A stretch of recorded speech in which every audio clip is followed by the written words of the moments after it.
friends, welcome back to my channel. My name is Victoria. I'm on our flower farm on the north coast of Ireland. Behind me you can see lots of gorgeous blooms. September, lovely time of year. But this is a bit of a different week for us. We don't have any events planned at all. We have no hen parties, no workshops, no weddings. We've kept this week fully free because we have a lot of maintenance that we need to get done around the site.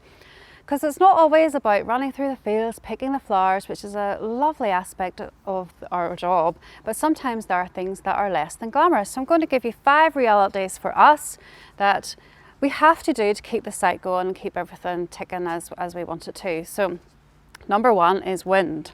So I don't know what it's like where you are, but where we are, it's a very, very exposed site. We have been doing a lot of things to kind of combat that. So we planted hedging, but it takes a while to grow. So it's still quite small, but over the years it will get better, of course.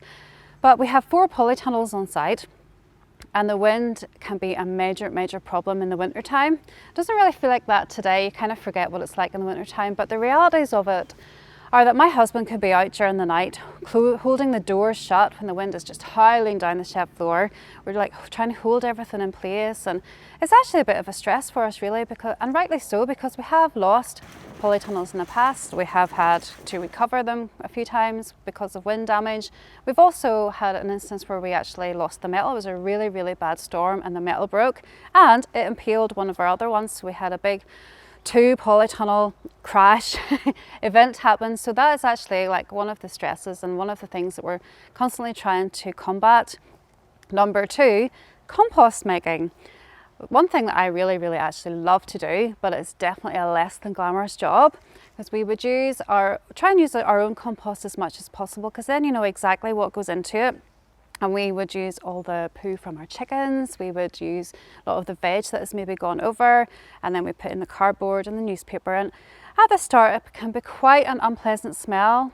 Of course, as it decomposes and it becomes quite sweet, and that's when you know it's good compost. But definitely a less than glamorous job, because you're in there, because we have it on quite a big scale. We're in there with the spades and we're trying to turn it, and you're kind of like, oh, it's splatting on your face.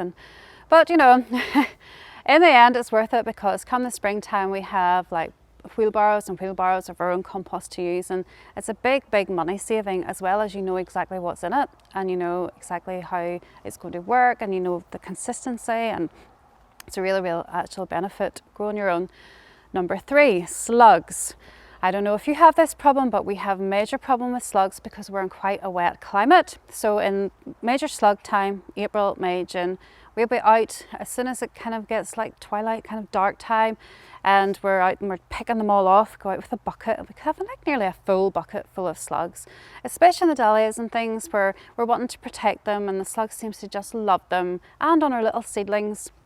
And it's a really, really important job, because there's nothing more depressing than going to a lot of work, planting things, and then seeing that half the stuff's been eaten. It's very, very depressing. And we don't use chemicals here, so as much as you think, oh, wouldn't it just be nice if we just throw some pellets down, they would all die, but we're just not going to do that, because it's not good for the environment and it's not good for the plants as well. So we will get our bucket and we will go and take it somewhere else where they can go and eat other things that we're not really as bothered about, because they still have to eat too, I suppose, which is something. But yes, definitely a less than glamorous job, and definitely want to wear gloves, because they are full of slime, and when you're picking them off and your hands are disgusting and you can't get it off. So always, always wear gloves. Number 4, planting in the rain. Now, I'm not sure what it's like where you are. Where we are, as I said, it is a very wet climate sometimes, and we schedule out our whole year, so we know exactly what needs to happen and when. And I'm really, really busy with hen parties, with weddings, so every day really counts and is really, really important. So whenever I have set aside a couple of weeks for planting, I have to plant out on those couple of weeks. No comments, no questions, has to happen. So, and then whenever you see that it's going to be really, really wet, you're just like, no, because you're out there and you're like digging out wee bits to put in your plug plants, and it's muddy, the mud splats in your face, you get mud in your gloves, it goes all over your clothes, and it's just gross. It would be lovely if I could just be like, oh, I'm just going to wait until it's nice sunny weather and then plant everything, but it's just not always the way it works out, which is fine. But it's definitely one of the less than glamorous jobs that we do here. And number 5, now maybe you might not have to do this, but we do, because our whole space is actually on an old chicken shed.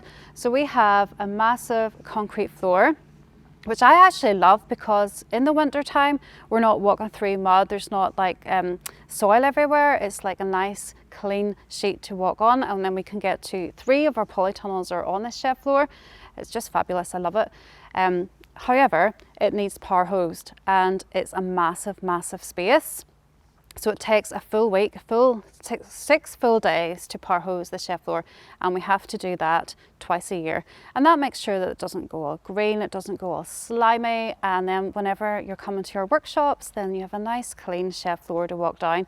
And it's amazing, like the things you don't really think of that have to happen, but it's definitely a key one. And we're actually just starting it now, and it's unbelievable just how much mud there is that just gathers up over walking through it with your welly boots or wheelbarrows and just walking down. It's incredible just what gathers up, but it's actually a job that I really love. So that's what's on the list for today. For this week we are getting this power hosing done. So let's go get suited up.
I really love power hosing. Yeah, because unlike some of the things that I do, there's no pressure with it.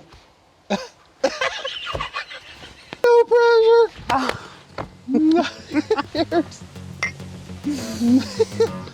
Oh, it's not my coffee. Beautiful. Thanks, good.